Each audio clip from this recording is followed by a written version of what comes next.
Hello and welcome to episode 32 of the Bad Psychics podcast. This episode, we are going to be sharing our predictions for what is going to happen in the 2025-26 Ashes series between Australia and England. I have to say Australia first because it's, they're at home. Uh, as always, I am joined by a couple of idiots. First of all, I predict he's most likely to be a huge fan of Henry Blofeld as he combines his two favourite things, Norfolk heritage and a voice that suggests inbreeding. It's Michael. Of course, you had to go to the inbreeding line again. It's just a classic. It's been a bit too long. I think you've had to get it out of your system, didn't you? Yeah, no, exactly. I just. How are you, Michael? Yeah, I'm all right. I've got. I don't know how well it's going to show up on the in the recording because I can't see how this gets cropped. But I am actually wearing an England top because we found the one sport I am actually kind of patriotic about. English football national team don't give a crap. Club over country 11 times out of 10 somehow. Most other sports I don't care. Cricket is the one where I do actually, you will see some bias in this. Okay, fair, very fair.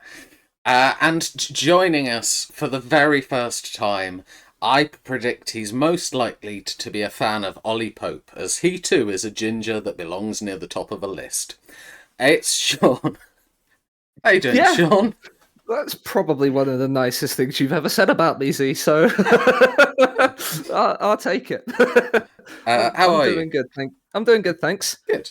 Looking forward to getting everything wrong, as is my usual with predicting stuff. So I mean, look, we're called bad psychics for a reason. I don't think any of us have ever done particularly well at any episode.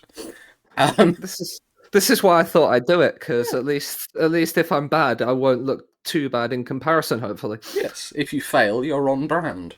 exactly. Uh, but yeah, I mean, before we sort of get into the active predictions, I mean, Michael, as you say, it's the one sport you're patriotic about. Does the current, like, they hate calling it Bazball, but we'll call it Bazball era of English cricket, does that make you biased, like, positively or negatively? Like, where are you standing on, like, a test purist standpoint?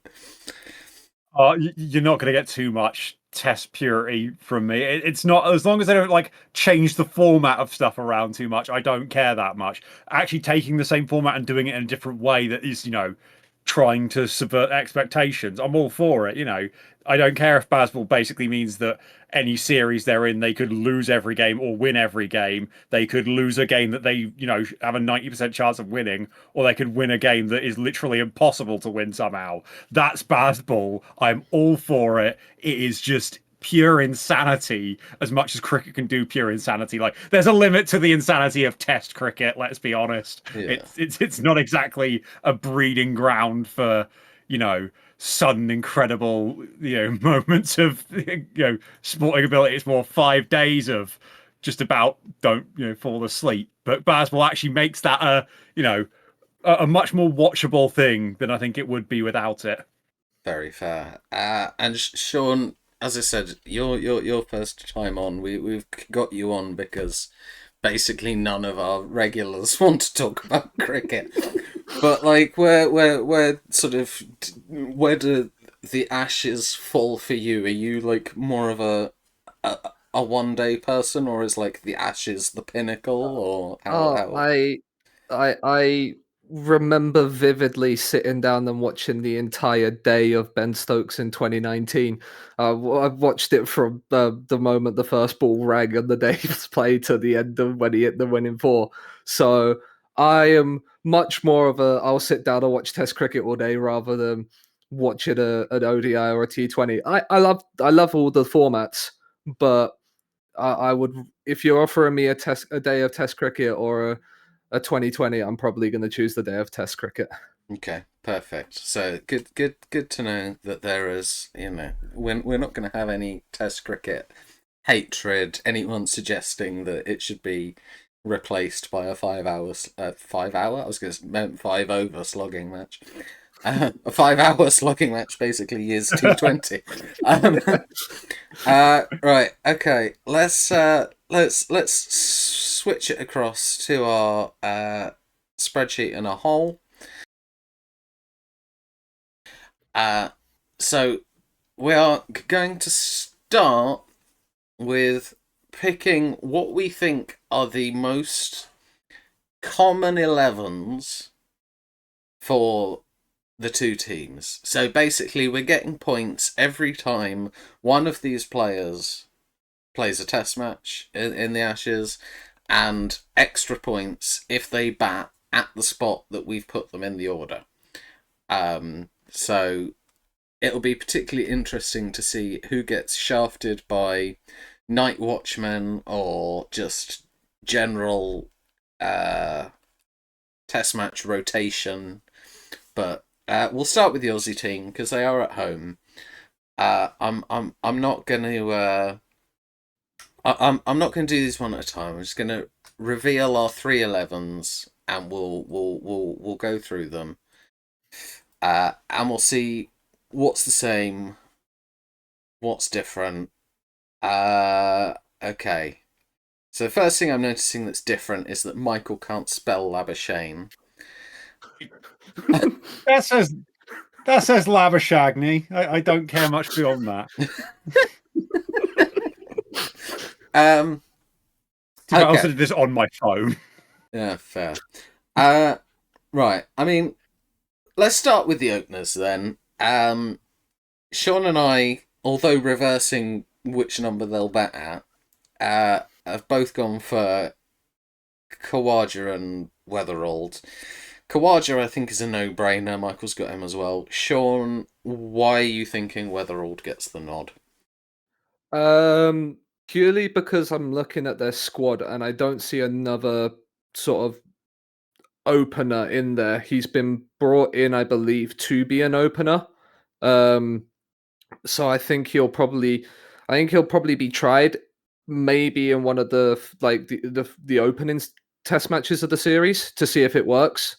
And then they might switch later and screw me over. But I think Khawaja and Weatherald will probably be the two that start the series as the opening pair.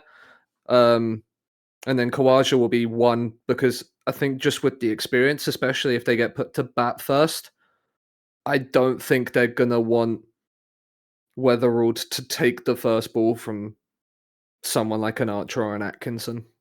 Yeah, I mean, I did consider that logic and flipping them around, but generally Khawaja bats number 2. Generally, so I don't know whether it will.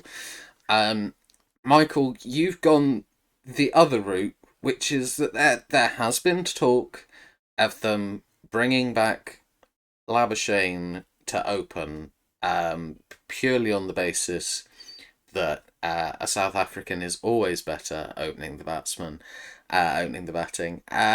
Why do you think he gets the nod here? Well, obviously, I think Australia have had the problem with who's opening alongside Khawaja since Warner retired. So they've tried. There's been a lot of Sam Constance, I think, has played quite a bit. Obviously, brought in Weatherald as an opener. But when it comes to playing in the Ashes, I just feel like they're more likely to stick with an experienced guy at international level like Labuschagne, even if it is him sort of batting out of where he normally wants to.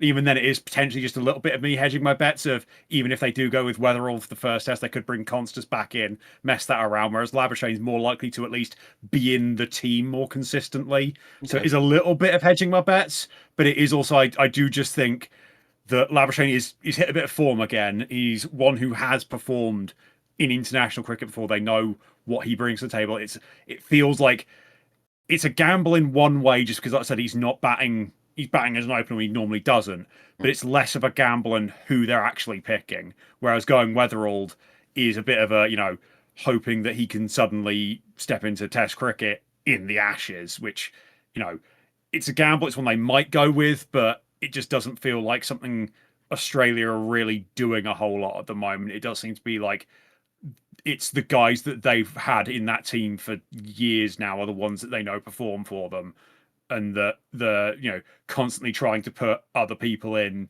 that opener spot hasn't paid off in the way that they'd hoped it had. Yeah, I mean, I will say they did try Labuschagne at opener. He got into bad form because he was opening. They've sent him back to first class. He's been batting at 3. He's doing well, and now they're talking about putting him at opener. I'm not saying you're wrong. I'm saying I think they'd be stupid. But I'm hoping they're stupid. I mean, that would be a nice thing, please. Yeah. In fairness, this might be one of the few occasions where we're doing an episode and I'm rooting for the English team. Like, I do still have the South Africa shirt on though, because I'm like, gotta represent. Okay, next we move to number 3. That's where Sean and I have got Labuschagne. Meanwhile, Michael, you've gone for Cam Green. I mean, Sean, I am assuming there's not too much to say about you sticking Marnus at 3, really. No, it's been said already. It's basically where he's batted most of his career and scored all of his runs from. I think they'd be stupid to not stick him at 3 where he's more comfortable. Yeah, I agree. However, one of the things that they have experimented with whilst they've been struggling with their batting lineup is sticking Cam Green at number 3. So, Michael, why is that going to be the case here? I think there's still a few questions about how much Cam Green can bowl. I know that's been his fitness with bowling in the same way that obviously Ben Stokes did for a while. Cam Green's not seemingly been fully fit. They obviously want Cam Green in the side. I think that's the thing that is, you'll see obviously from you two guys that Cam Green is going to play. It's just if he's not really fit enough to bowl constantly, especially for over 5 tests, then it's more likely that he gets shoved up the order. They bring Webster in to be the all-rounder instead. Yeah. And that just means that there has to be a spot in there for Cam Green somewhere. But if he can't bowl, there's no point really having him down the order, so they push him back up to 3 instead. And again, if Labuschagne is opening, then Cam Green kind of has to slot in at 3, I think. I think it's sort of a little bit of a, it's the knock-on effect of not having a proper opener means potentially Cam Green has to move up just to fill the hole as well. Yeah, very fair. I mean, Smith and Head, we've all agreed 4 and 5 seem to be very logical. I think we all know that they're 2 very good players. I don't think we need to talk too much about them. Little bit of disagreement at 6 and 7, both in terms of who and position. I've said Green and then Carey, because Carey, I think, pretty much always bats 7. But Sean, you've gone Carey Green. Have you seen something that we haven't? I, when I was doing it, thought Carey always batted 6. So that might have been misconstrued with where I thought he batted, because I was debating, and that one was probably the only thing that took me a while in terms of where they batted in this prediction on their team. Was debating whether they put the all-rounder in before the keeper, or whether they put the keeper in before the all-rounder. So I also think if Green is going to be bowling, because I don't think they're going to stick with just the 3 seamers and Lyon, that they will probably then try to keep him back a little bit batting wise and put Carey out first. So that, but also I thought Carey batted at 6 anyway. So that's probably why I've gone with that way. That way. I mean, look, you could end up being right. I've questioned people's picks before who have ended up scoring points from dumb luck, so it wouldn't be a first. Meanwhile, Michael, you've gone for Bo Webster and then Carey. I assume this is linked similarly to your Green comment from before. Yeah, I don't think even if Cam Green can bowl, I'd be surprised if he was like being a full all rounder for 5 tests. I think we will see at least some amount of Bo Webster in there, and I think if he does play, he's obviously 6. And like I said, I did have to double check whether Carey batted 6 or 7. I couldn't remember, so I looked it up and saw he's pretty consistently at 7. So yeah, I think it's more a matter of I feel like we're more likely to see a lab like Bo Webster at 6 and Green go up to 3 than a consistent second opener, either it being, like a Weatherald or if they brought Consus back in or something like that. I just feel like it's a slightly safer bet to assume we'll see some Bo Webster than trying to guess what the fuck they're doing with their openers. Yeah, I will say one of my logics for keeping Green at 6 is that something that I didn't feel comfortable predicting outright, but that I can see happening, is that if Weatherald or Labuschagne or just whoever they choose with Kawaja struggles a bit, there has been talk about potentially calling up Mitch Marsh. Mitch Marsh would then be an all-round option, at which point I think Green stays batting at 6 without bowling because Marsh can take his overs, and I think that might push Webster out, which is why I kept Green and not Webster. I don't know if that will happen, but I think it's possible.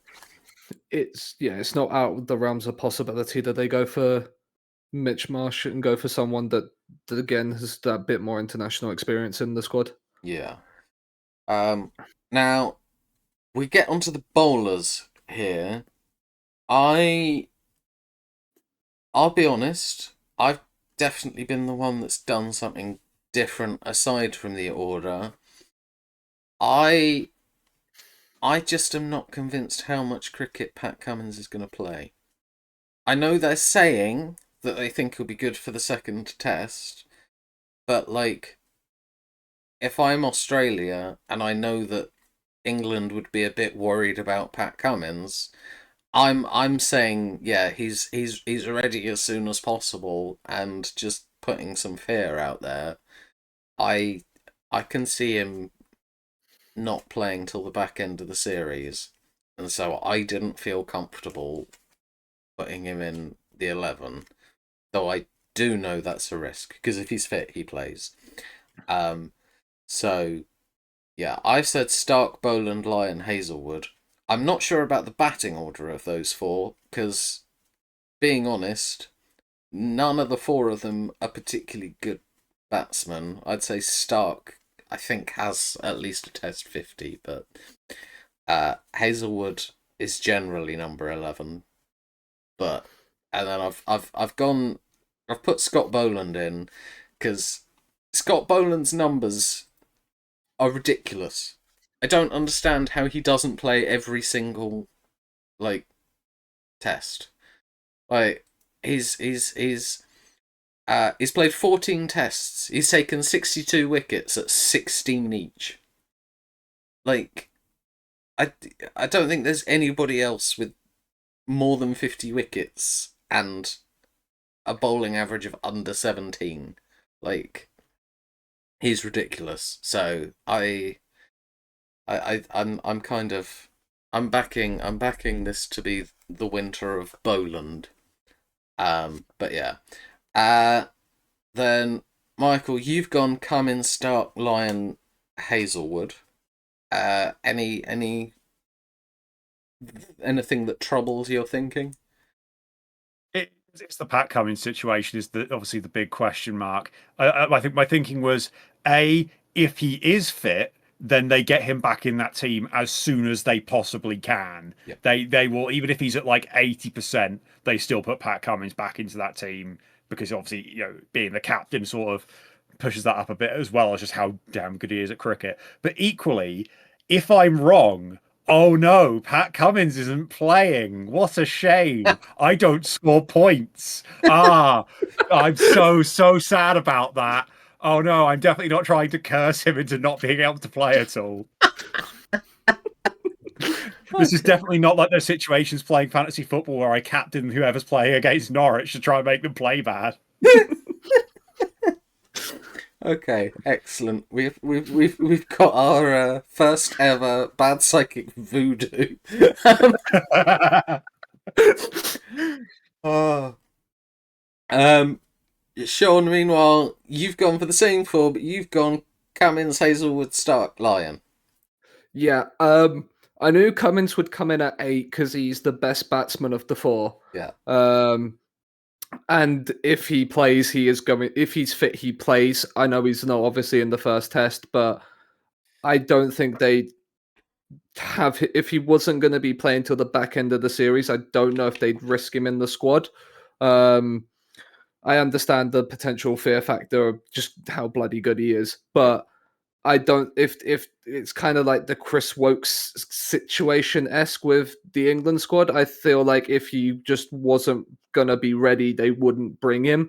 So Cummins in at 8, and then Hazelwood, Stark, and Lyon was just basically. I don't know where the 3 of them are gonna go. I'm just hedging my bets this way.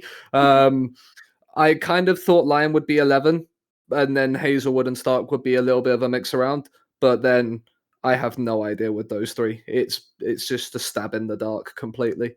Yeah. I mean, I will say, if Cummins can't play, and my 4 is right, that is a long tail. I think Boland will play the first test just because I know his numbers are very good. Yeah. But when you've had Cummins, Hazelwood, Stark, and Lyon be so successful for so long, I don't see how they don't just all make the I don't see a round where from test 2 onwards they aren't all in the squad again. Even if Cummins is like 75-80%, I think he will still be in above Boland despite his numbers. The only way I see Boland getting more than the first test would be if he takes like a 10 wicket game. You know, I do think Boland has a chance to play even with Cummins in the side, because I just think Stark and Hazelwood are both 35 plus, and I can see that they might, at least one of them might need a break at some point. It's a pretty intense winter, but so I mean, I touched on my feelings that Mitchell Marsh might end up appearing at some point. Beyond the kind of players that you've chosen and already mentioned, was there anyone specific that you kind of toyed with, thinking that they may well get at least a couple of matches? Start with you, Michael. I think Constance was the only other one who sort of came into my mind, really. I don't think he's in the initial squad, but obviously it's a home series. It's easy for them to just call people in. Yeah. Like if Weatherald's not working or Labuschagne, whoever they have opening, Constance is probably the one they go back to. I think he's the obviously one that they seem to, at least, even if they don't think he's quite there yet, they do seem to, like the selectors do seem to think that he is going to be, an opener for them going forward, because they need to have something, because they've got one opener and it's Usman Khawaja, and he's what, 38. Yeah. This is the whole problem. The Australian team as a whole, I think there's literally like one guy under 30 who stands a chance of playing, essentially, and that's Cam Green, whose body is definitely over 30. Yeah, it was like, even then you're pointing out the age of Hazelwood and Stark. I'm pretty sure Scott Boland's like 36 as well. Oh, he is. Like he's got like a much more, he sort of trundles in, bowls at 80, rinse and repeat, whereas Hazelwood and Stark are trying to bowl with a bit more pace and urgency, which is obviously harder on the body. But fair. yeah. Sean, what about you? Anybody else that you thought might get a look in? Agree with Michael on Constance, just in case that opener situation doesn't go the way it is. Mm-hmm. Because as we've all touched on, they're open. For me, the main issue is Boland coming in to replace Cummins. That's the only one I probably might have hedged my bets on, and then Constance instead. But other than that, I think they're probably going to go with tried and tested. I think there's not going to be a lot of rotation other than just for fitness. But I feel like that'll be more with subs and 12th men coming on rather than actual like batting lineups. Okay, fair enough. Right. In which case, let's move on to our sheet for the England team and see how we feel about that. I can't decide if England, I think, is more or less settled than Australia right now. But we'll have a look and see what we've said. I mean, yeah, fine. We've got one difference between us in the first 7, and that is at number 3. We'll start with the openers, though. I mean, Michael, Crawley and Duckett.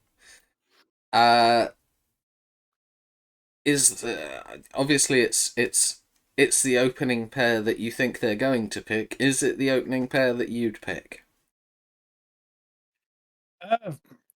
At this point, probably, yeah. I think anyone that you're chucking in now feels like a curveball for curveball's sake. Like Duckett, I don't think there's any question on whether Ben Duckett should be in that team. Like he is, that there are very few, if any, opening batters in the world playing better than him right now. It's Crawley's the bigger question mark. There's always been a few more question marks around Zach Crawley.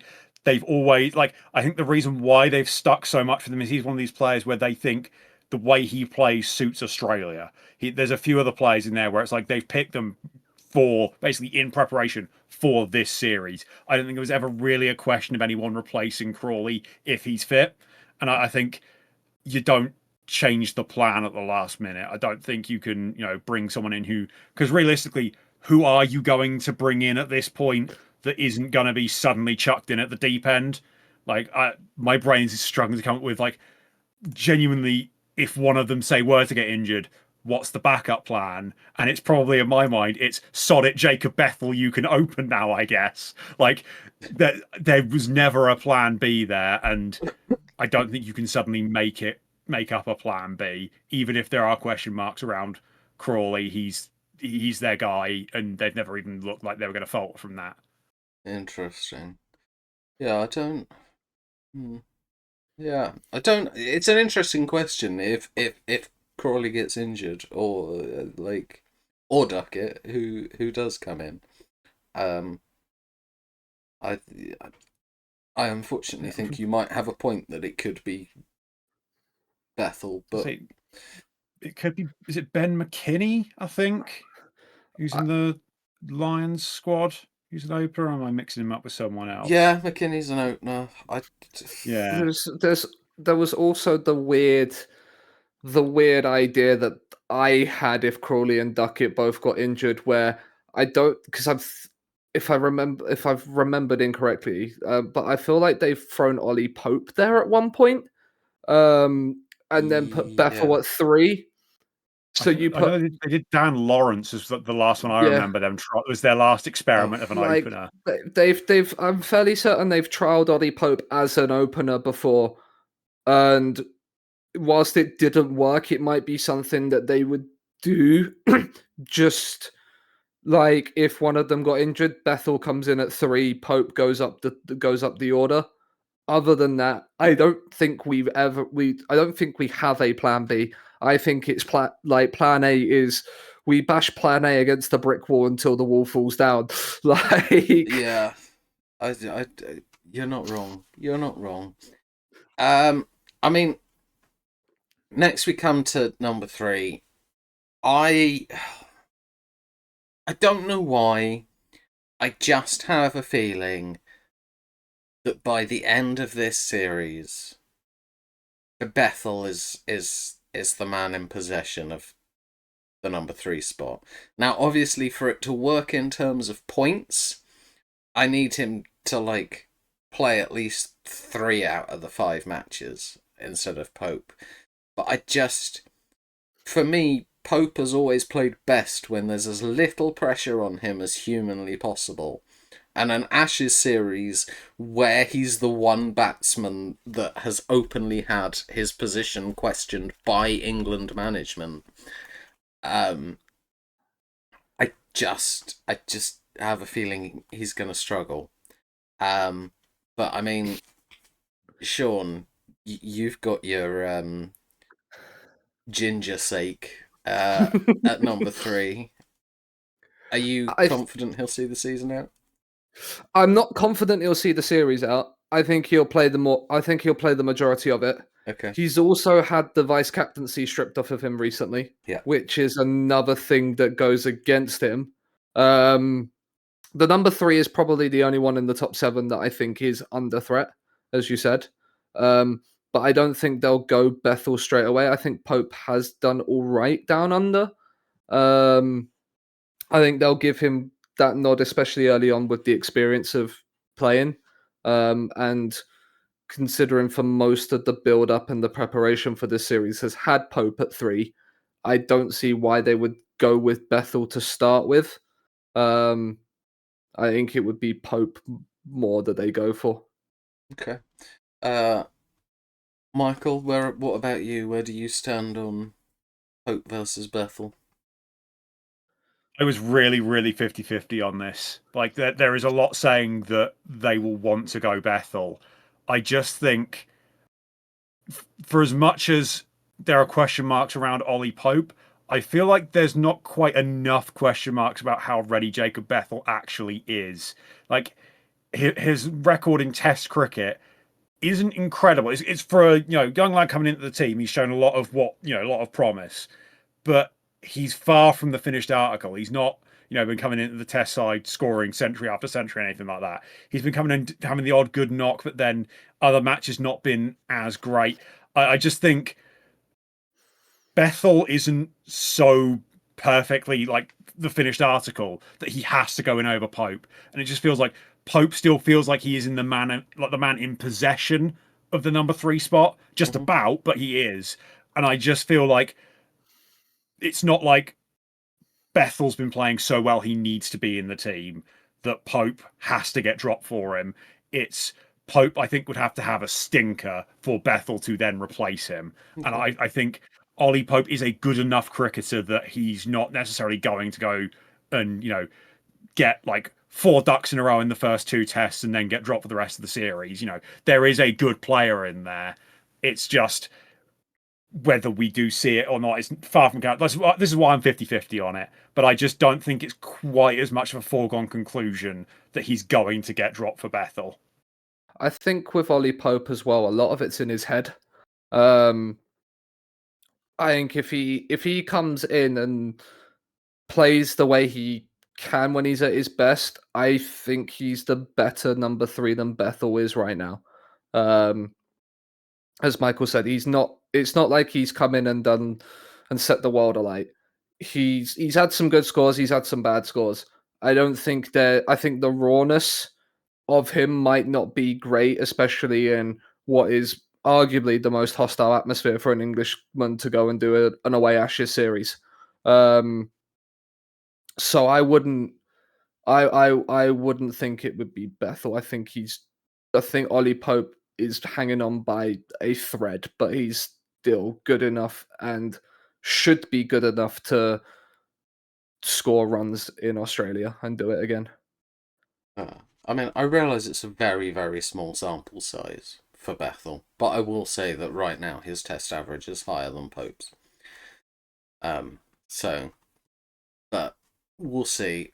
Then all of us have gone Root Brook Stokes Smith. I mean, I think for me personally, my only question mark was, can Stokes make it through a series even as just a batsman potentially, and stay in one piece? Michael, any question marks in those 4 spots for you? Yeah, it's mostly just Ben Stokes's body work is essentially all it comes down to. Like, if Stokes is fit, he obviously plays. Like Root and Brook, there's 0 questions there. And at this point, Jamie Smith, I think, is showing that he absolutely is nailed on as that number 7. He's exactly what England needs, the number 7 batsman. He's shown it on multiple occasions now. I think there's 0 questions around whether he plays again. It's just as long as none of them get injured, and that biggest question mark when it comes to injury is always Ben Stokes. especially if it comes down to a point where I think this is the one thing that could have worked in Bethel's favour a little bit as well, is if Stokes can't bowl enough, then maybe they do need to bring Bethel in to just take on a few overs. That is something that can work in Bethel's favour potentially. But we saw, through some of Stokes' bowling a lot. When Stokes wants to bowl, he's going all in on it. It doesn't feel like he wants to half-ass bowling. And you've just got, you just think if Stokes is feeling 50-50, he's going to play. If Stokes feels like even remotely capable of playing, he will destroy his body to get through this series, even if he's out injured for 2 years afterwards. You just feel like he will do that for the Ashes.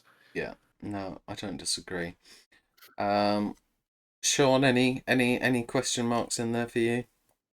Stokes would be the only one. But I actually think Stokes is, given the summer he's just had with the ball, I actually feel like he's going to use himself more with the ball because his batting form hasn't been as good recently as it has been in the past. So I think Stokes is probably coming in more as a fourth line, like your fourth seam option, more than a batsman this time around. He will still come in at 6 because that's where he's been most of the time in his career, 5 or 6. So I think he'll still come in as there, and he'll still want to do as much as he can. But I think he'll bowl more than I think he'll do better with the ball than he will the bat this series. Okay, interesting. I mean, I do think Stokes' batting style is more suited for Australia than it is to England for me, because obviously he grew up in New Zealand. I think they both have pitches that tend to have a little bit more bounce and carry than English pitches, and so I think he might do all right, but we'll see. Okay, so then we definitely go into the questionable part for England, both in terms of, the talent levels of the people involved and the fitness records of the people involved.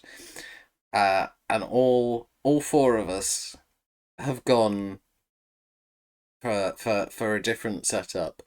I mean, I will start and say that I've gone for the 4 that I think are most likely to be fit. Yeah, fair. Yeah. There is Matt Potts as well.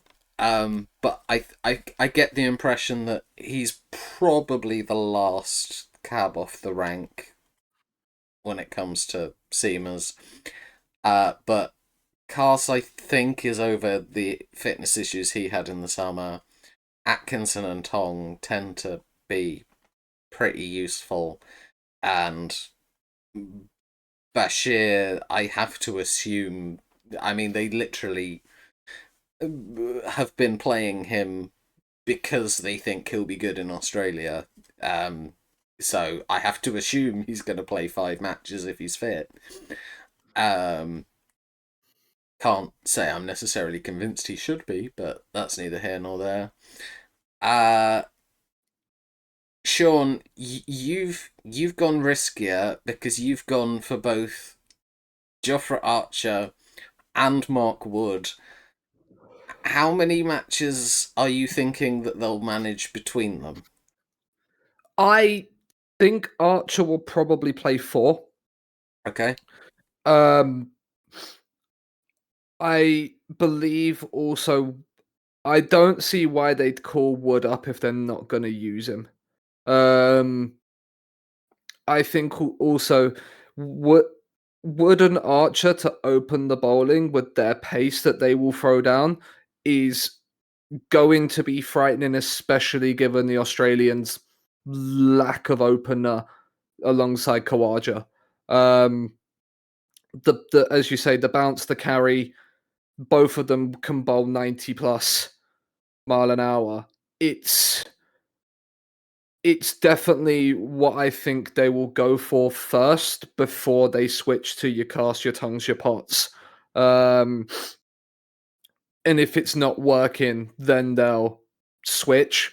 But I don't think they will go with the others straight away. I don't think Wood would have been taken here if he wasn't planned to be used day one.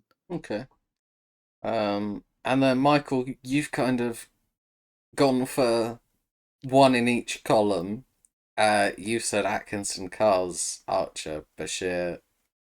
Like, how much are you hedging bets for injuries, and how much do you just think that this is the four they'll choose?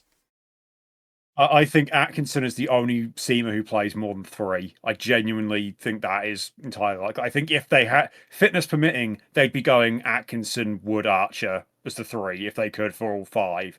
They won't be able to do that. Mark Wood, I don't think is going to be capable of playing more than three. Joffre, I think falls a push. I think they're like he's more likely to go three. Cast is the next option below those, so he'll probably rotate in quite a bit. I think you might see a bit of Josh Tongue in there. I don't think Potts plays unless there are real injury issues. I think he is the the proper backup in there. So I just think it was good for me. It was always going to be Atkinson and then two of Cast, Wood, Archer, because I think those are definitely their next three. And I just think Cast is the slightly safer bet, and I think Archer. There's probably a few. He's shown his fitness a little bit more than Mark Wood has recently, and I do think they rate him slightly higher. I think there's always going to be a bit of hype around Jofra Archer, even if most of the stuff he did was 6 years ago at this point, which is mildly terrifying to realize. But yeah, I just that's sort of what it is. It was also a little bit of a case of me thinking the order they're going to bat in, who's more likely to bat, like be more consistent. Where when you look at Cass, Wood, Archer, if from those three, Archer is always going to be 10. Like Archer would come in after Cass, and I'm pretty sure he comes in after Wood as well. So he's more likely to be consistent number 10. It feels like Wood's going to be like if Wood played, it would depend on who else is in the who else is in that order. Like he'd come out of Cass and Atkinson. I disagree. But purely, I think with the bat, Jofra Archer is better than Mark Wood.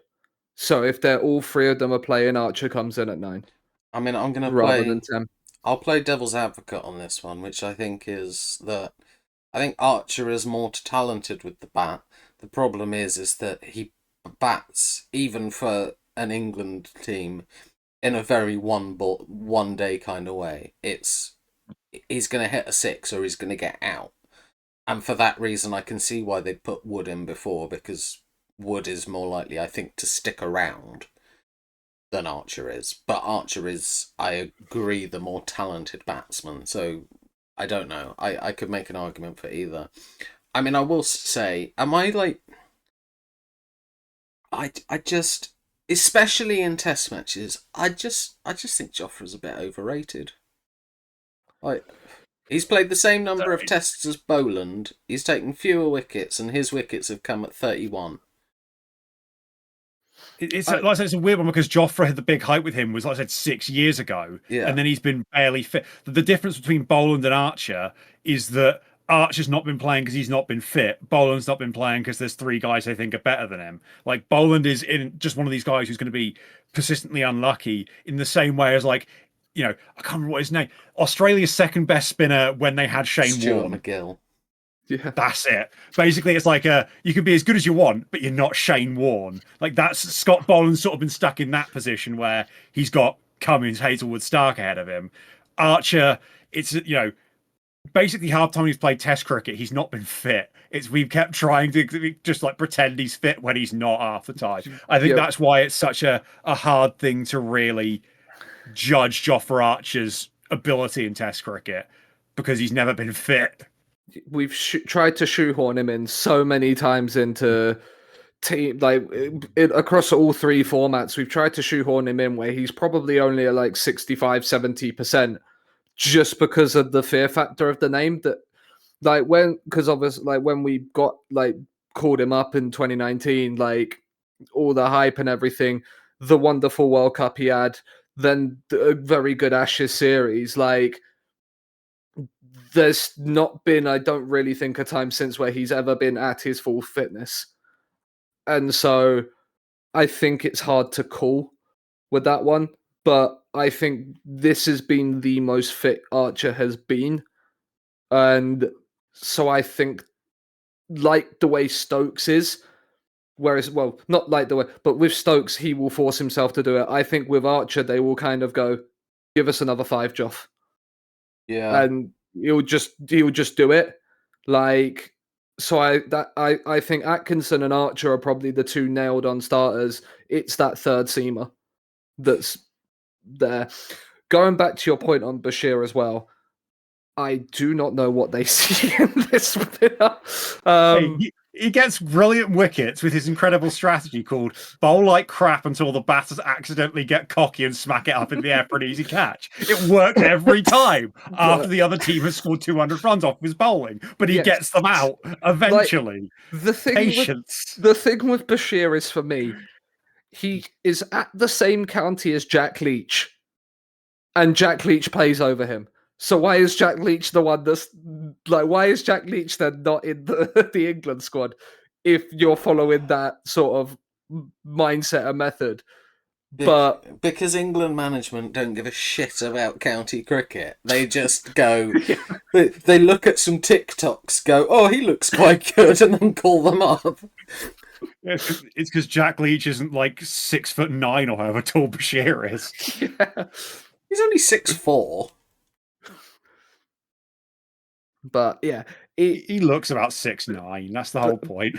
Bashir will be the bowler in this series that goes for the most runs across both teams. And it won't even be close. To be fair, he's probably going to bowl more overs than anyone else because they do just make Bashir bowl and bowl and bowl and bowl, even when he's not doing well. And they should probably give him a rest so he doesn't keep getting smacked all over the place. They just keep making him go. It's like, go on, give us another 20, Bashir. Come on. You need you to keep the other end quiet. Yeah, all of our seamers are basically half dead. You've got to keep bowling, mate. We're not good. We can't bring Joe Root on because we got to keep him fit so he can score another 100 for us. Yeah.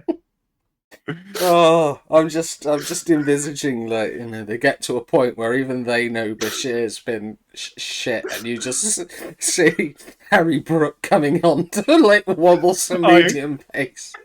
Yeah, I can't bring on Harry Brook bowling against India when they were just like refusing to accept the draw, and Harry Brook bowled at like 20 miles an hour. I love that. Was incredible.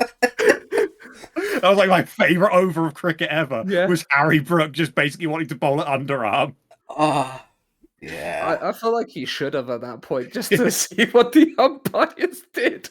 He just started trying to bowl leg spin for the fun of it. He just bowls like bowls an underarm lower than Malinga's action. Just see the umpire get the bad light meter out and go, come on lads, let's yeah, can't bring out some like left arm wrist spin for no reason. Yeah. Oh dear. But see Ben Duckett step up to the wicket to bowl it over just to get it done. I will say as well, I just wanted to check this, just going back for a moment. As it stands, Brydon Cast has a better first-class bowling average than Jofra. Sorry, better test match bowling average than Jofra. So like that, I don't get the Archer hype. I think a bit of it is, like we said, because of his lack of fitness. There's always been this sort of like, oh, but Jofra can come back soon. Not people aren't bowling around, but Jofra, we could get Jofra back. The fact he's not playing makes him seem better. I think that's a bit of what it is. It's that, you know, almost like mystical thing of Jofra could come back into the team and be incredible. That there's always that extra bit of hope because he doesn't actually ever play. It's always like, when there's a player not getting picked, it's always, oh, they could be brilliant now. If they pick them, they'd be much better than the guy that's in there without any actual proof for it. You know, you'll get that all the time. You get those, not just a cricket thing. You get it in football and any other sport like that, where it's, even in cricket, you get guys doing really well in county cricket, and they'll be like, oh, why aren't they playing? They should be playing. I think Sam Cook was what I remember getting brought up constantly because he's got an incredible county cricket bowling record. And then he comes in and he plays a test. And it was always going to be a case, unless he went out and got like all 20 wickets, they were never going to play him again. They played him so everyone would shut the hell up about not playing Sam Cook. But there's always this thing of the guy not playing is always going to seem better in comparison against the guy who is playing and maybe not playing his best. It's the same thing with Bethel. When Pope's been playing and not playing great, there's this idea of Bethel's going to come in and be brilliant, even if there isn't really that evidence that that's necessarily the case. and it's just Joffre's that to the extreme. Very fair.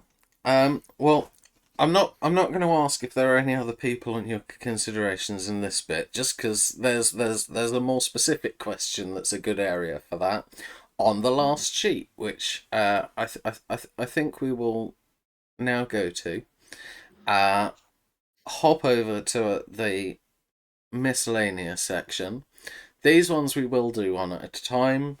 As always, there's a mix of numerical ones, specific ones, all with their own point scales. I'm not gonna bother talking through them.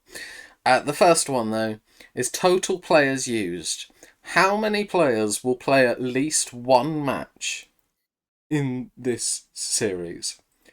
Let's see. Where's everyone gone? Interesting. Okay, very similar. Sean's gone the lowest with 28. Michael basically needs it to be 29 or he's screwed himself. I've said 31. I mean, for me, my logic is that I can see basically like four spots on each team that I think could rotate a bit, either because of form or fitness. And so I'm like, well, that means 15, and then I went 31 instead of 30 because there's always somebody who like gets unexpectedly injured. You know, some player that was a dead cert to start every game will become crocked, and that's my extra one. Glenn McGrath 2005 vibes. Exactly. Sean, you're on the other end. You've gone 28. So, who is that? Did you have specific people in mind, or did you just go? I reckon about 14 each. I have gone with 28 because obviously there's 11 on each, so 22. Then I think there's only two real spots in that Australian team where things will change. That is whoever replaces Pat Cummins, Okay. and if the opener doesn't work. Okay. And I think it will be a case of they'll stick with their opener for probably the first 2 to 3 tests and then switch it for the last 2. Okay. So, and once Cummins is fit, it will be Boland and then Cummins. That's the only real thing I see changing from Australia. With England, it's the bowlers' fitness and Ollie Pope. So your three seamers and Ollie Pope. I think they will all change around. I don't think any of them will play, like of the three seamers. I don't think any of them will play all 5, and I don't see Ollie Pope playing all 5. So that's then your 6 extra. Okay. Michael, one more than Sean. Was yours working out who would play, or was it just a Little rough bit, maths work? yeah. It was so obviously I went from the 11 that I had on each. I think there's obviously the Scott Boland coming in for the first test, at least over Cummins was one for Australia, and then I think I factored in a couple of changes in the top order. Whether that be a case of it's they bring in a different opener, or there's that moving around, they bring someone in to go 3, Cam Green moved around, something like that. Basically, I was getting, I think, 3 changes in the Australia team, and then 4 for England. I think the 4 for England was the very likely thing of Bethel coming in, 2 of the seamers changing, and then 1 other potential, mess around with something. Potentially it's a case of it is another seamer coming in, potentially do something weird where like Bethel comes in and they take Bashir out, go with 4 outright seamers or something like that, and have Bethel and Root be the spinner collectively for a test or something like that. It's just that's roughly where I ended up on it. It wasn't like an absolute, these are the exact guys. It was sort of I'm expecting Boland, I'm expecting, like I said, probably like Wood and Tongue to come in for the England seamers, and then and then Bethel as well, and then like 1 more each. I sort of factored in roughly. Okay. That works. Next is rain light delays. This is just how many days will at some point be affected by a rain or bad light delay. I've said 9, Michael said 6, Shauna said 4. Mine is mainly on the high end because I think it's more likely to be light. Because for it to count, all that needs to happen is they go off 10 minutes early, and I'm like, I'm gonna, I'm gonna go high here and hope it pays off. Sean, you're on the low end. You just thinking the Australian summer will be kind. Yeah, Okay. basically. I don't think I've seen many tests out in Australia get delayed for bad light too often. They obviously do a lot of day night tests out there as well. Um, so I feel like I don't know if there's been one confirmed for this series of There of is. that. So I don't. So I think bad light's going to be completely eradicated from that one. Um, Fair. I hedged my bets on that a little bit. Um, and I don't think I've ever seen a rain delay, but I know there'll be one or two because that's just the way Test cricket normally is. I thought you could say that's just the way weather works. Yeah. Sometimes it rains. Yeah. Okay. I don't think there's too much more to say on that one. Next is most runs. We're looking for a name. Who will be the top scorer in the series? Interesting. I've said Kawaja. I think he's going to want to go out on a high in his last Ashes. I think he's basically the one nailed down in form batsman outside of I think Travis Head. I think even Steve Smith's had some form issues recently. So I just think Kawaja probably gonna take an entire day to score 50, but he'll just dig in. Uh, Michael, you've gone for Harry Brook. Yeah, I think Steve Smith felt like the obvious answer, but he's a cheating bastard, so I will not pick him. Uh, uh, and then obviously bias is kicking in because it's basically going, well, Root's the next best option, but then it's Root in Australia. There's potential for him to get in his own head a little bit, potentially him to, there's obviously the question marks we will be getting on to, which made me go, solid, it's Harry Brook's time, but back him. He's a damn good batter. There's always that potential for Harry Brook to randomly come out and score 200 runs in like a session somehow. He's just that good. I just went sod it. I just feel like Harry Brook he's just really good at cricket, basically.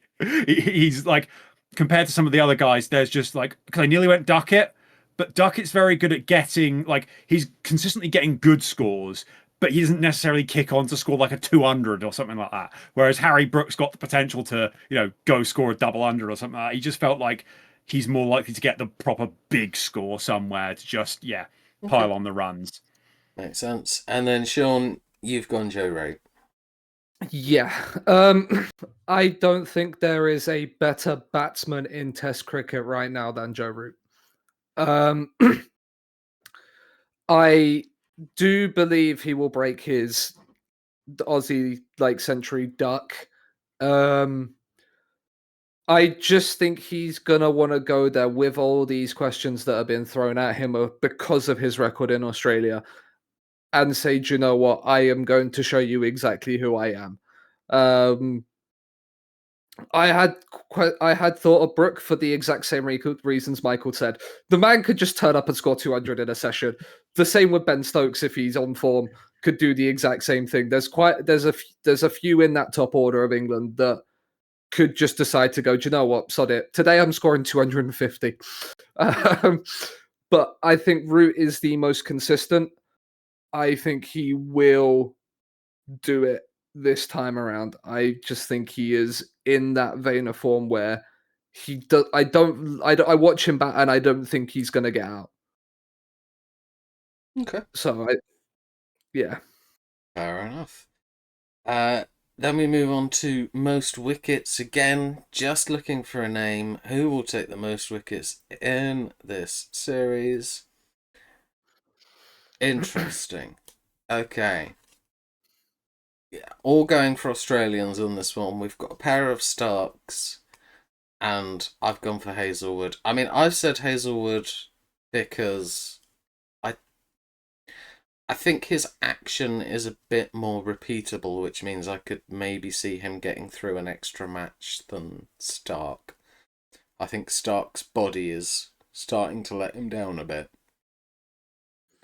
I definitely think an Australian will take the most wickets per match. I just wasn't 100% sure.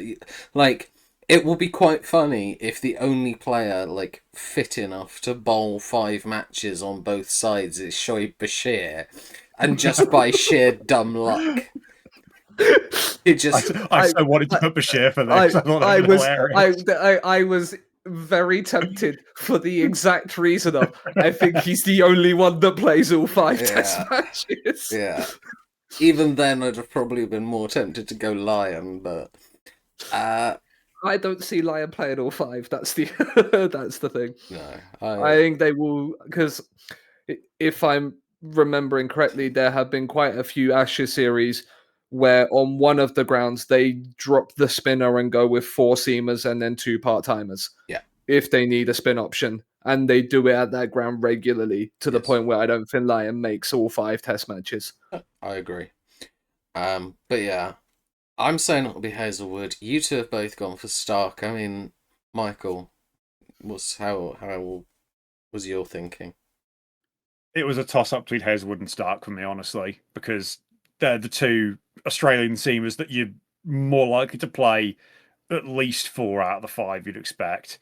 So it's just, which one do I just get the gut feeling? And I just went Stark over Hazelwood. I think I did have a look at both their like form over the last year or so, like what they've been doing, and it's very similar. Well, they've both been doing pretty good, but it basically just came down to gut feeling between the two of them, really. And I don't know why. It felt like Stark to me.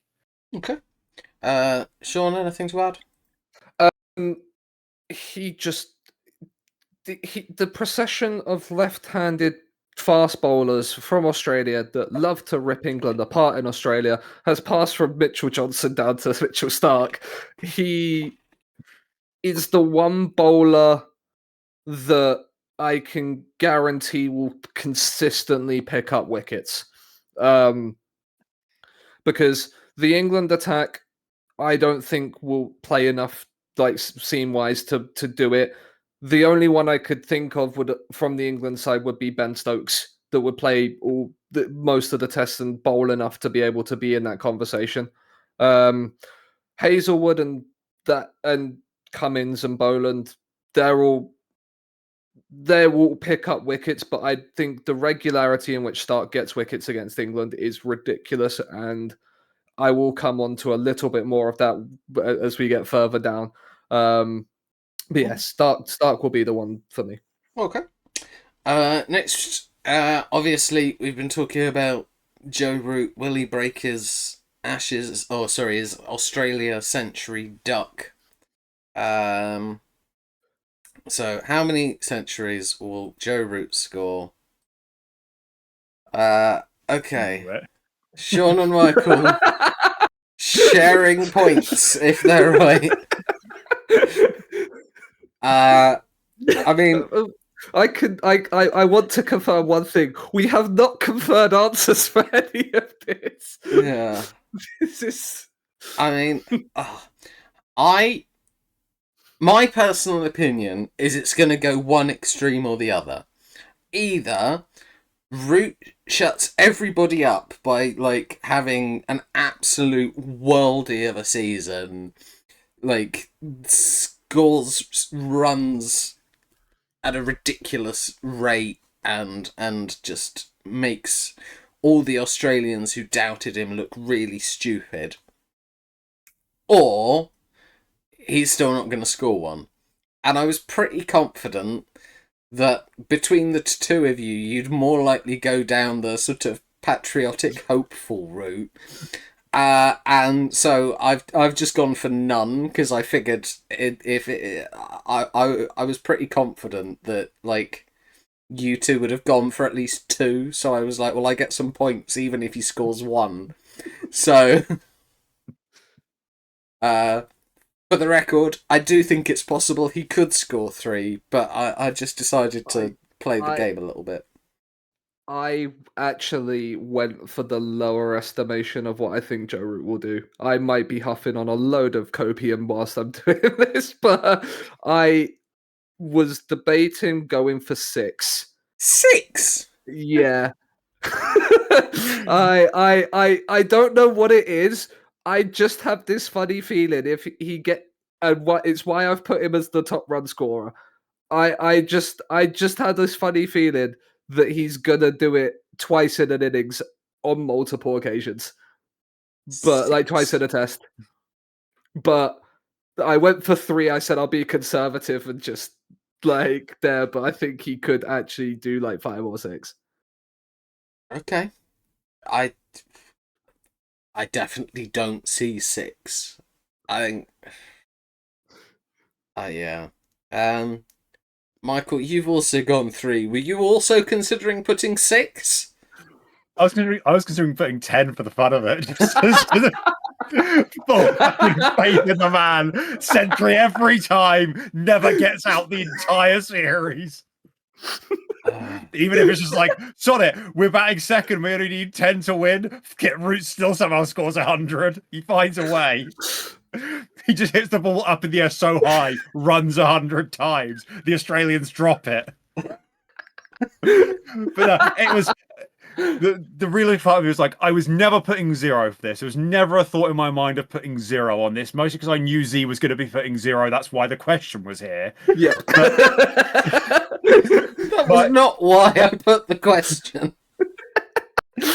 There is a slight little subconscious part of you that definitely was like, I'm putting this because I know they're gonna not put 0. No, I just saw it. It's like it's one of the major news stories. Will he get a century? It seemed ripe to be predicted. You never know. This is the year when, the things that never happened before finally happened, like South Africa actually winning something in cricket. So you never know. He could get 10. That's about as plausible as South Africa winning. So we are World Test Championship champions. Hold on, you won one thing ever.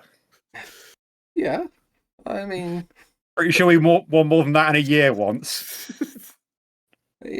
I'm pretty sure we bottled more than that in a year once.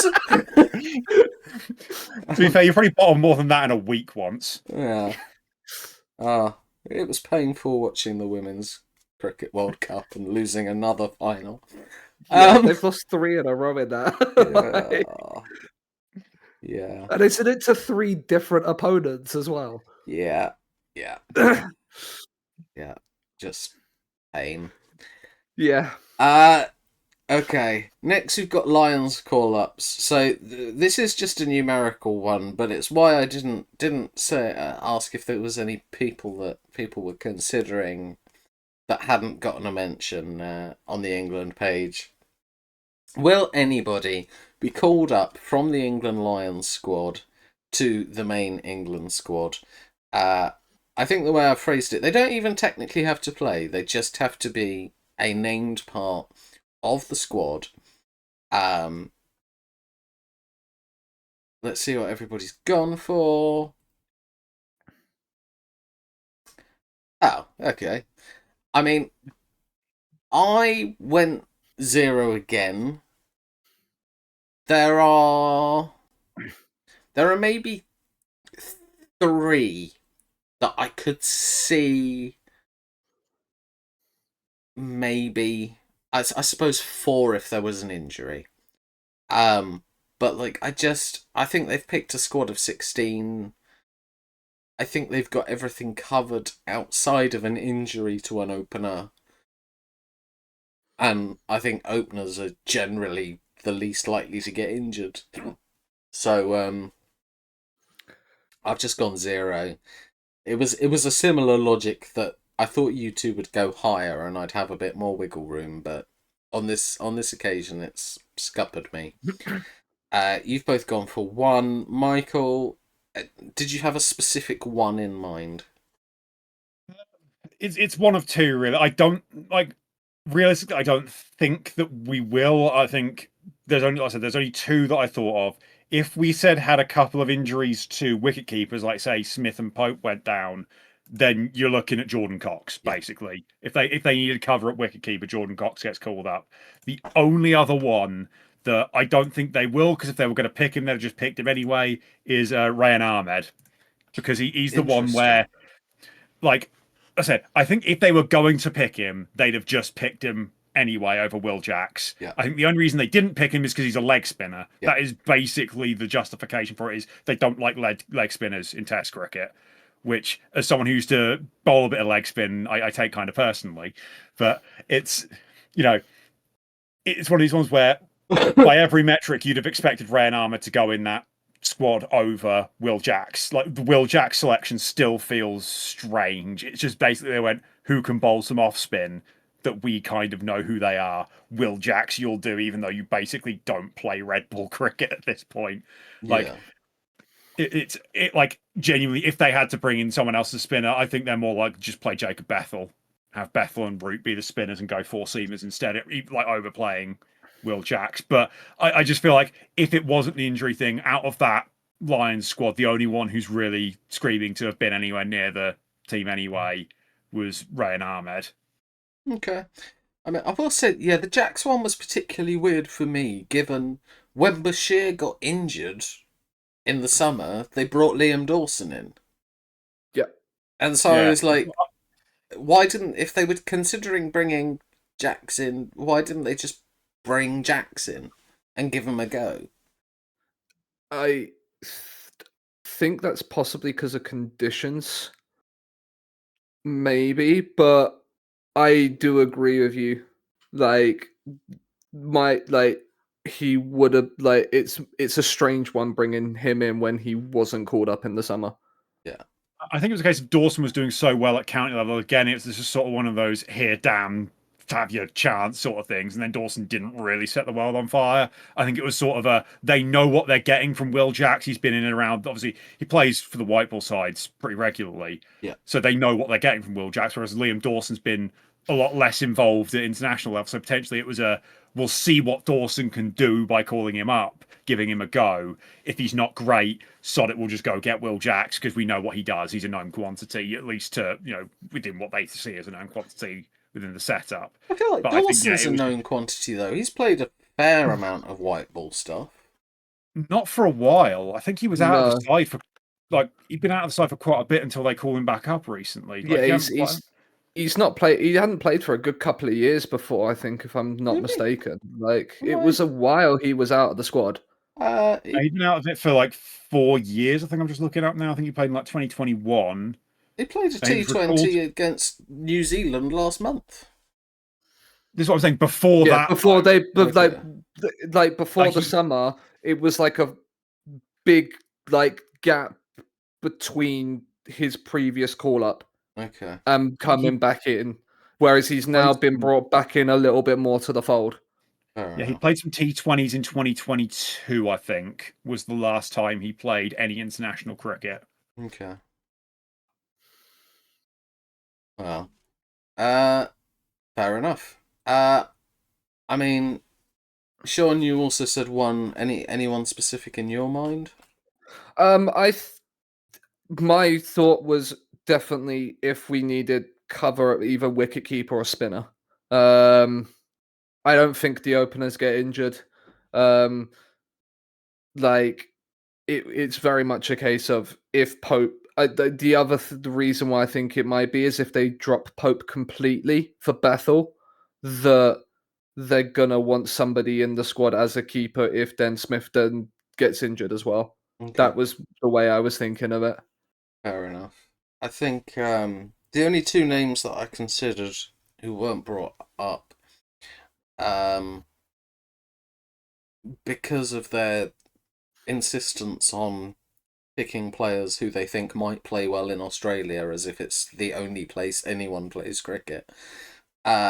I do think that they have a serious eye on Sonny Baker. I think that one's less likely. The one I thought was more likely if they had more fast bowler issues was bringing back Josh Hull, because they're desperate for a left arm seamer. he's 6'7" on a bouncy pitch. I feel like they're basically trying to get him to like play Ashes cricket. And I think if there was a real injury crisis, I do think he could maybe get called up. But otherwise, I agree that it's probably Cox or Rayan Ahmed. I think Sorry, go on. I think with this, the entire like basis of the way they've brought Bazball in and that, it's to have basically set up for this Ashes series after the disaster there was last time out. Like it's been very clear, in my opinion anyway, that they have been building to this point. This is like it's like with the white ball revolution with like Owen Morgan and stuff like that, like what they did towards the World Cup after the horrid World Cup. Yeah. They've kind of done that. So I genuinely think this is like Rob Key, Brendan McCullum, sort of Ben Stokes is sort of like 2019 World Cup in a way. Like this is what we've been working towards, lads. Now you've got to go and do it. Fair enough. So next, we've got the 5 different grounds and the final score. Now you may think that it's why do the final score if you've predicted the 5 matches? I did specifically say that if anyone wants to hedge their bets, they can. I definitely have. I've gone for. You'll see my logic, but we'll do. I'll reveal the 5 grounds at the same time. I am. For the record, I do not think Australia win the series 5-0. I just think it's very likely that at least 2 or 3 times England will find a new way to implode, and because I don't know which grounds they'll do it at, I'm just going to predict Australia everywhere. That's my logic. I'm sticking to it. It's a very sensible approach. Yeah. Michael, you have gone Australia, England draw. Yeah, so for starters, I very nearly did the exact opposite to you. I was tempted to just put England 5 times and just back England every time. But you know what? I'm actually going to try and predict it. I actually literally looked through and like, what is England's record at some of these grounds? And then went specifically, one of these ones where we're crap, I'm predicting us to win because this is Bazball England and it doesn't make sense. So I think that was Brisbane was one where we've got a terrible record. Yes. So I predicted us to win specifically because fuck it, we don't make sense anymore. But also I went, sorry, I know what exactly would make the best Ashes series of all time. It's Australia keep going ahead, England keep coming back. It's 2-2, goes to a deciding test, it gets rained off.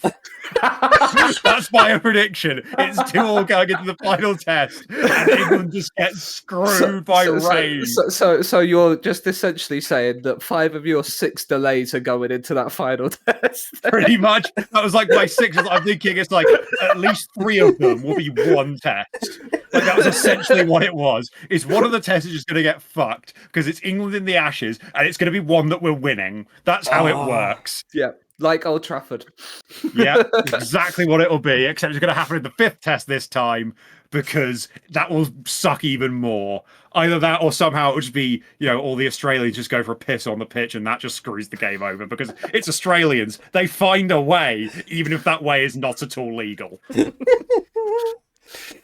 Sean, meanwhile, you've gone England, draw Australia. Yeah. Any particular? Because I think if we're going to win the series, we have to start well. It's the Bazball, like, if I'm remembering Bazball era correctly, we don't tend to win series if we lose the opening one. I could be wrong with that, but we have, especially, I think the last time we won was that 2010-11 series. Yeah. And we basically won the series early on to the point where we then didn't need to do as well in the later tests. I am going to look this up, but I am not I convinced think- that's accurate. My memory could be shoddy on it, but that's the way I remembered it. In my head, I England thought we lost. won the Okay. 2 of the first 3 and won So the it series was 2-1. draw, England win, Australia win. No, we won 3-1. And it was 1-1 after the first 3, and then we won the 4th and 5th. Okay, I'm wrong then on that on that one. To be fair, all of our wins were by an innings, though. Yeah. I just think we will. I think there is a lot of point to prove. With this England side and the way it is, and I think we will actually, because as Michael says, it's baseball. It doesn't make sense. We will actually turn into a team that doesn't implode for the first 3, win the series, and then be on the piss up for the next 2 when it doesn't even matter. Is that your prediction? We absolutely batter them for 3 tests, get completely pissed after that, and just don't play cricket for the rest of it. Like Ben Stokes just goes home. They just go, right, well, we don't need to play you now. We've won the series. Just fuck off. Yeah, Joe Root's got his 6 entries in the first 6 innings, and then just doesn't bother to play anymore. Bashir opens the batting because we can. No, Jack Leach comes back. To be quite, Jack Leach comes back, gets one, and retires. Just because of Yeah.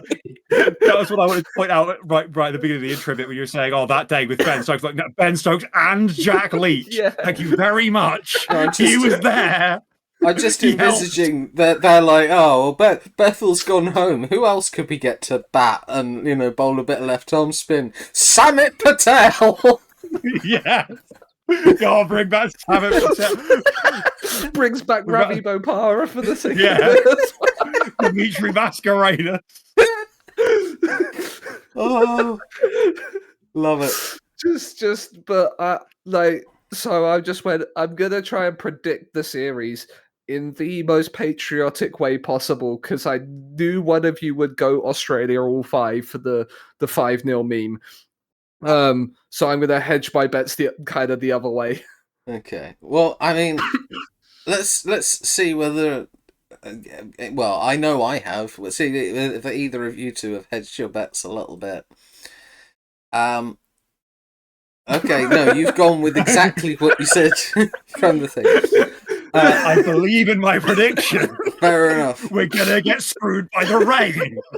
No, I've said Australia 3-1. I think Australia win 3 tests. I think England produce 1 good baseball performance somewhere and score 800 and bowl Australia out for 52, and then everybody goes, well, why couldn't you do that the rest of the time?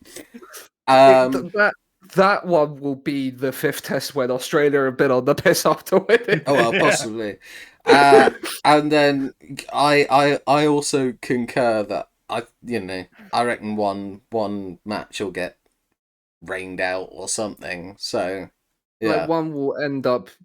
It will just, one test will end up where there'll be a few days off because of weather, and then England will get into a promising position, and then it will get rained off again, or bad light will come into play at 6 o'clock in the evening, and it's just like we need 2 wickets to win or something stupid like that. Yeah, probably. It's like a situation where we just can't get someone out, and Travis Head's out there on 3 from 500 balls or something stupid. No, this is England. It'll be more likely to be one of the tail enders they can't get out.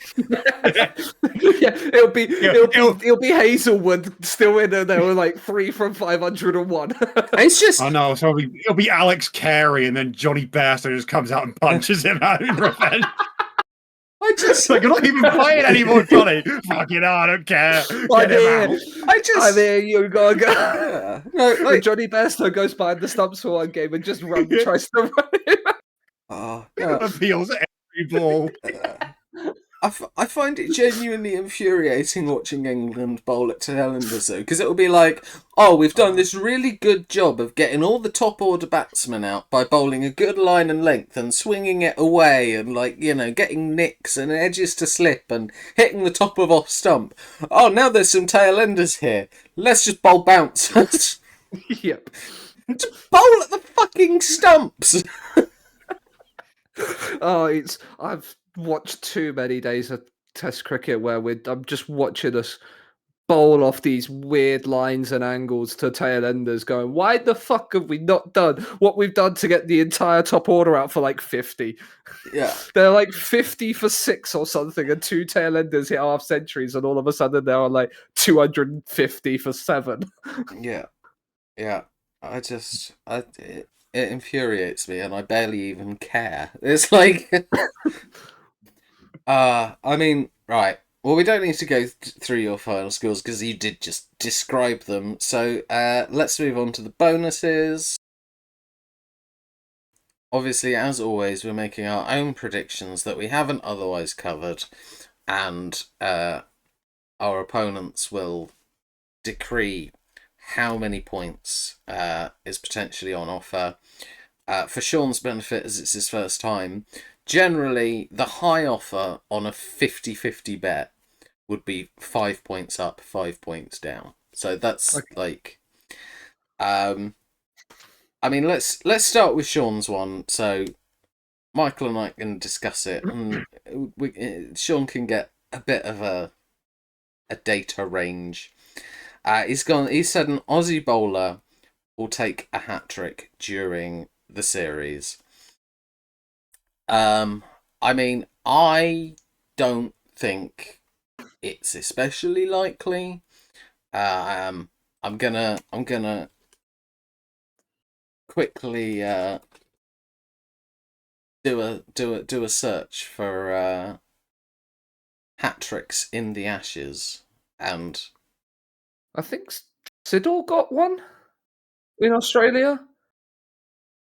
Is it Peter Siddle? He came in, got a hat trick, and then didn't play another test in the series or something like that. But he definitely got a hat trick in a series in the 2010s. Yeah, that was the last hat trick in an Ashes series. Was Peter Siddle in 2010. Yeah. The one before that was Darren Gough in 1999. Yeah, and the one before that was Shane Warne in 94. So you're looking at maybe one every 4 Ashes series on average. Yeah. There have been a grand total of 49 hat tricks in Test cricket history. Yes, they are definitely more common than they used to be. Yes. I mean, considering there's only been 49 of them, 27 of those have been since 2000. So, I think combination of how much more Test cricket there is, and just I think an improved standard. But look, I don't think this is especially likely.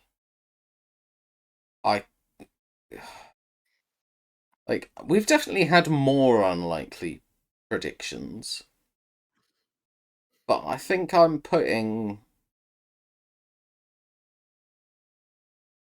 would put it in the area of like a high offer of 12 up, 12 down, and then a low offer of like 6 up, 3 down. I want to agree with you, but then I look at, I just remember, this is England we're talking about. Never underestimate their ability to completely fuck up batting. Like, we're going to collapse at some point. Like, Crawley's going to do something dumb, and then Pope's going to come in and do something dumb, and then Joe Root's just going to be like, well, all the pressure's on me now, and it's just going to go wrong somehow. All the pressure's on him, it's going to be plum LBW. Yeah. He's trying to play it across the line to get his little touch around the corner. He's played across the line, plum LBW. Right on the surfboard. Or no, it's like it's not even actually out, but they've used up all the reviews already somehow. Like, we're like 250 for one, and then Mitchell Stark just bowls a hat trick out of nowhere. yeah. We've used up our reviews, like Yeah. we've used No, up it's our just- review on the first wicket. Then fucking Pope's used his review because he's nicked behind, but he hasn't nicked behind because he believes he hasn't nicked behind, but he has. Or it's we've got an all right total here. We just need like the tail to hang around. Like we've still got like Brooke there. She needs the tail to back him up a bit. In comes Mark Wood, straight up in the air. In comes Jofra. This is T20, right? Straight up in the air. In comes Shoaib Bashir. He might as well not be there. Just let him hit the stumps. Like it's England. There's many ways in which we could give them a hat trick. Oh yeah, we will implode at some point, which is why I believe this is the most likely England team I can see just where a hat trick will be bowled. The reason why I said put Stark most wickets is because I believe Stark will be the one to just rip through us with his left arm in swing. Like. No, it's going to be Boland again. He's going to copy the last series down under and take 6 for 7. No, let's be real. It's somehow going to be Steve Smith. He's just going to come on and just turn back into the leg spinner he was supposed to be at the beginning. Yeah, he turns into a leg spinner and turns into the new incarnate of Shane Warne for a series. Yeah. Just rolls up a ball of sandpaper.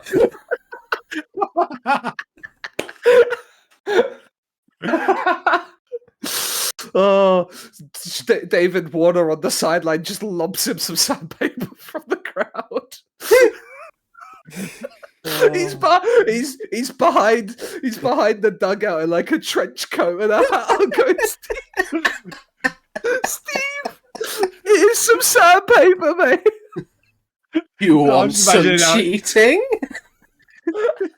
I'm just imagining that David Warner is like a cartoon villain. He's like big control of the big red button that just presses it, and the ground shakes and the bails fall off, and they claim it as a wicket. That's more thinking. They sort of suddenly replace it with a ball that's actually a drone. So bowler releases it, and Warner's just flying it. It comes on like the World Cup where they get the shitty little sponsor cars to run the ball to the centre circle. It just comes out one of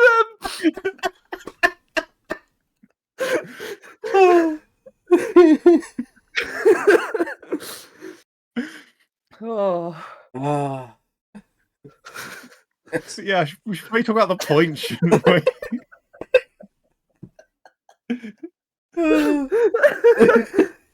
I think you should change your bonus. You said, D, I've forgotten about the whole game thing, and it's just turned into taking the piss out of Australians. So tempting to change my prediction to David Warner pilots a cricket ball shaped drone. My prediction was so nearly the Australians get caught cheating again. I so wanted to put that. But like, I know what would end up happening. I claim something's cheating, and Z would say it isn't. Right. Okay. Fine. So you think 12's too high, Michael? Nah, fine. I'd say go for it. All right. Like statistically, that's it. Going off of the statistics, yeah, that's a legitimate number. It's just that there's the whole England can just be England. Yeah. So, yeah. No, it's fair. Okay, so Sean, you can go ballsy and go to 12 up, but 12 down if you're wrong, or you can play it a bit safer. 6 points if you're right, minus 3 points if you're wrong. I mean, you're in for a penny, in for a pound. Let's go for the high offer. Okay. Why not? Sean is getting his balls out. And David Warner is going to pilot them.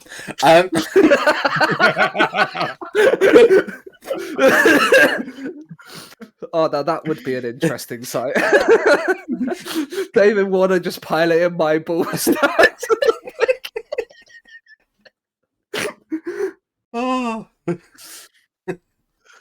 John just shouts, "My balls are itchy," and the sandpaper comes out.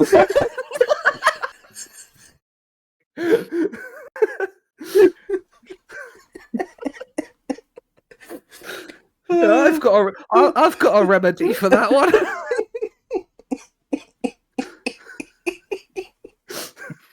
Oh, and somehow Alex Carey appeals and it's given out.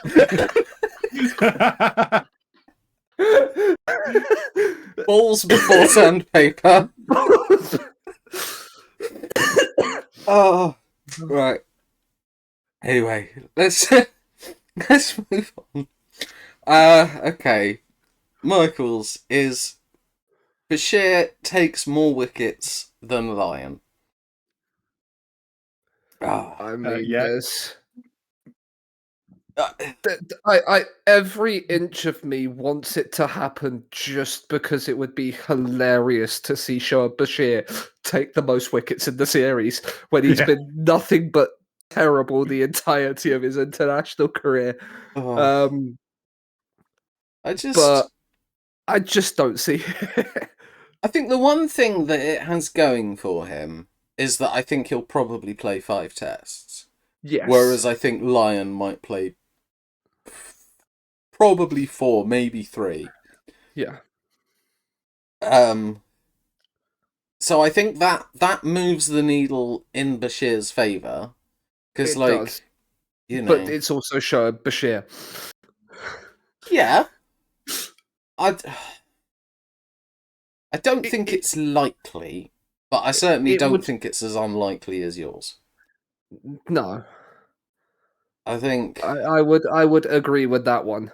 I think if a 50-50 is 5 and 5, and if yours was 12 and 12, I'd say probably 7 and 7. Oh, I was thinking 8 and 8.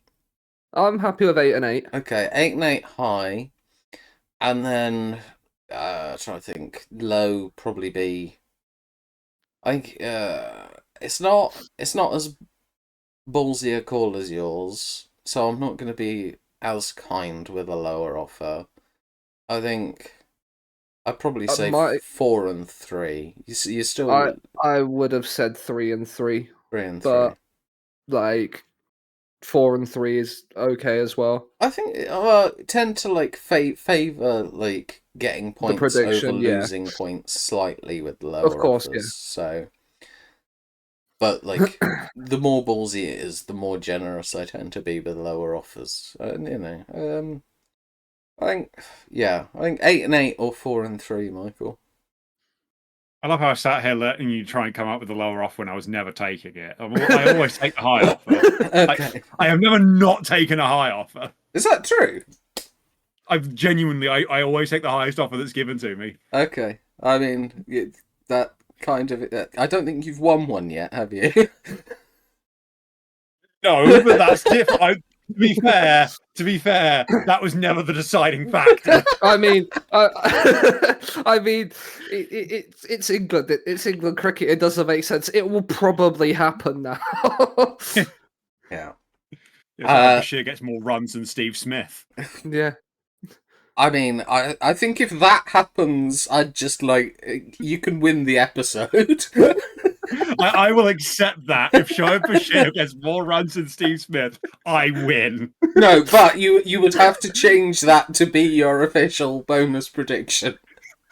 And if I'm wrong, I just lose. Like the rest of my predictions, completely irrelevant. Everything else is null and void. All in on Bashir outscoring Steve Smith.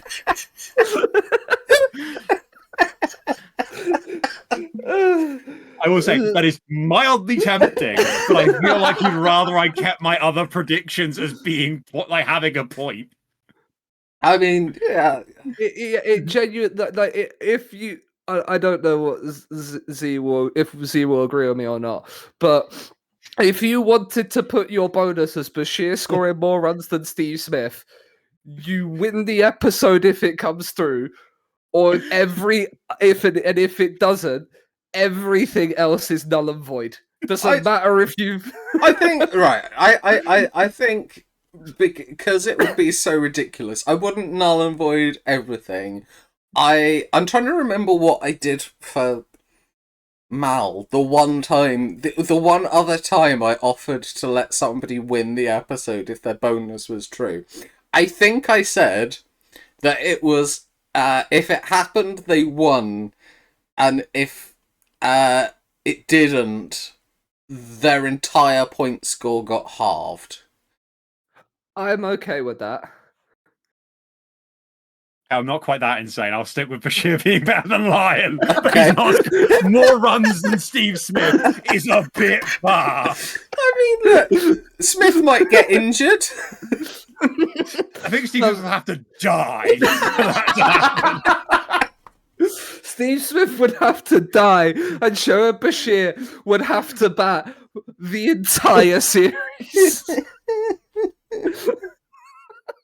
He'd have to bat from number one every single ball for the entire. Shoaib Bashir is every batsman. He is just bats 11. He gets to get out 10 times. Yeah, he is just all 11. We just park everybody else for the It's rest just of Shoaib Bashir wearing a different mask every time. But yes, I am he Joe. comes out with a different cartoon-like face mask. Just wanders in with his shoes on his knees to represent Ben Duckett.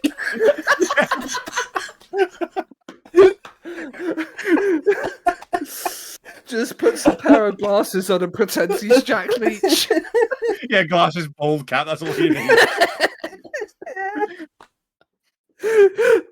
Oh.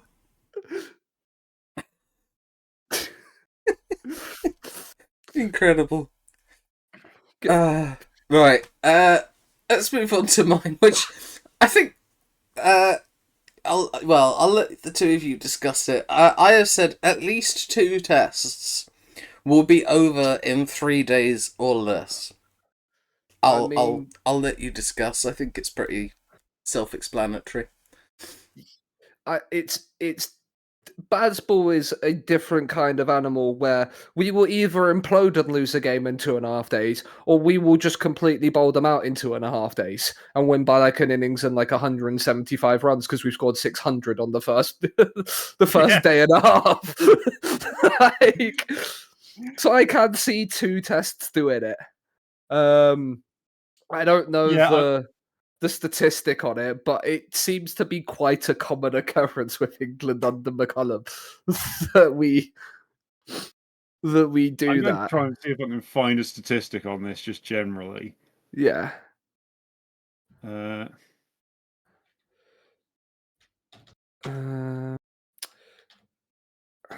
many? I can't find. There isn't really a. Have finished in 3 days or less. Yeah, I can't.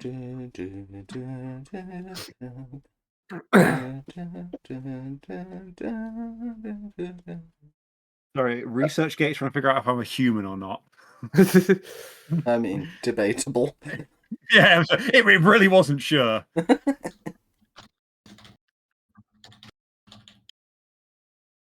Okay, so this is a brilliant graph where you can barely make out because it's a black and white graph. So basically, the lines are just like for saying if it's 2, 3, or 4 days it finishes in. They're just different thicknesses rather than different colors. Yeah. Which it's. Even then, that graph is wildly outdated, so that's not going to give me anything. Yeah, I don't think we're finding an easy statistic. I don't think, yeah. That, but no, I think. Yeah, no, I'm like.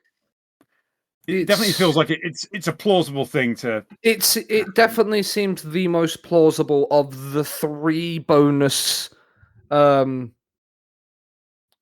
that have come out. Well, yeah, you've backed a thing happening for like the 50th time ever in Test cricket. Yeah. I've backed Shoaib Bashir to be a competent cricketer. Like,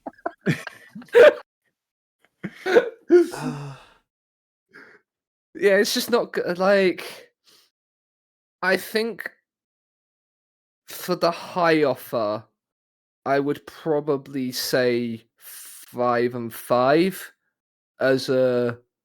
Given that I'm getting 12 and 12, and you're getting 8-8 for it, that would. I mean, are you looking to offer less or more?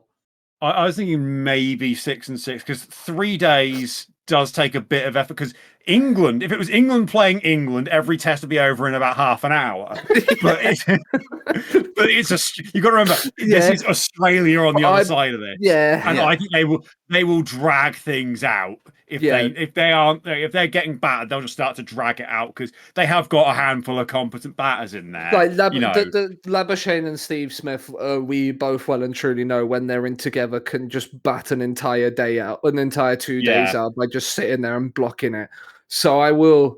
Kawaja can take 3 days to get off the mark. He can as well. That's the thing is, in the time it takes Kawaja to, get to a century, England have had about 4 innings.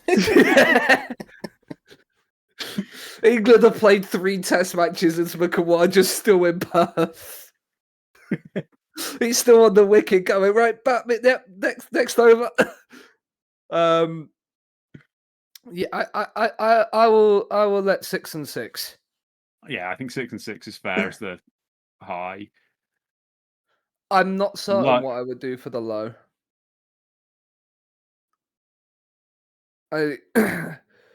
Because even though it is unlikely, like it is possible, it is also unlikely to happen.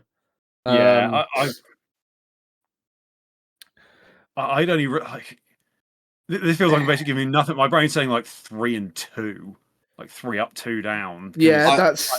I mean, I've offered Eloise on one of her particularly mindlessly obvious bonus predictions. I'm pretty sure I made the low offer 1-1.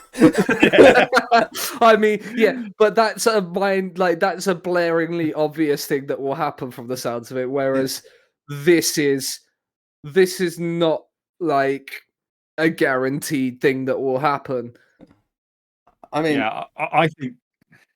I think 3-2 would be the most I would do. Yeah, I think if we're trying to keep it so that he's getting more up than down, that's what.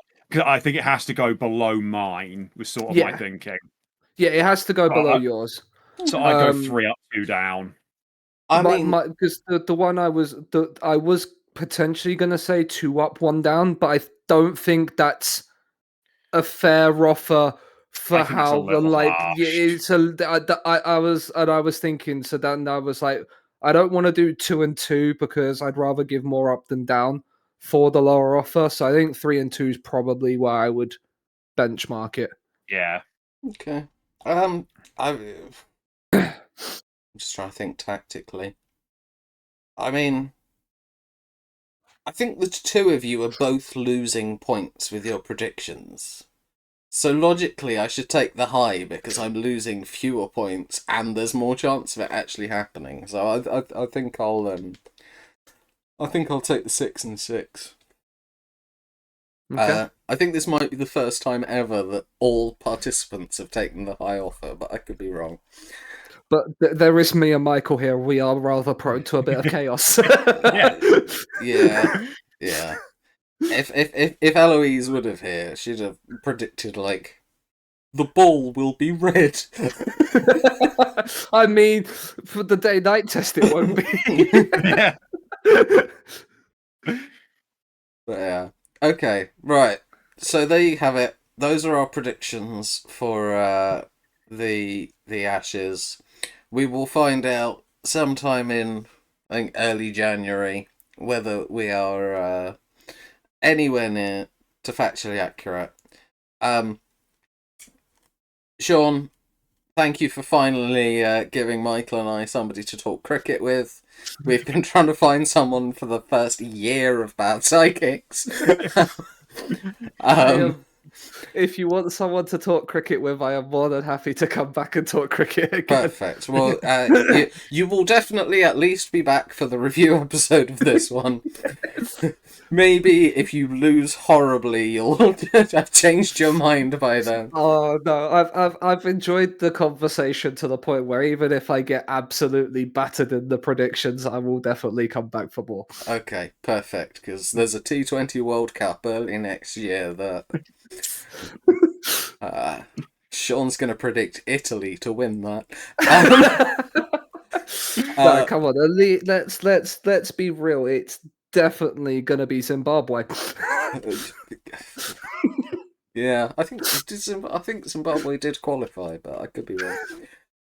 Even if they don't, they're gonna do a Denmark like the '92 Euros.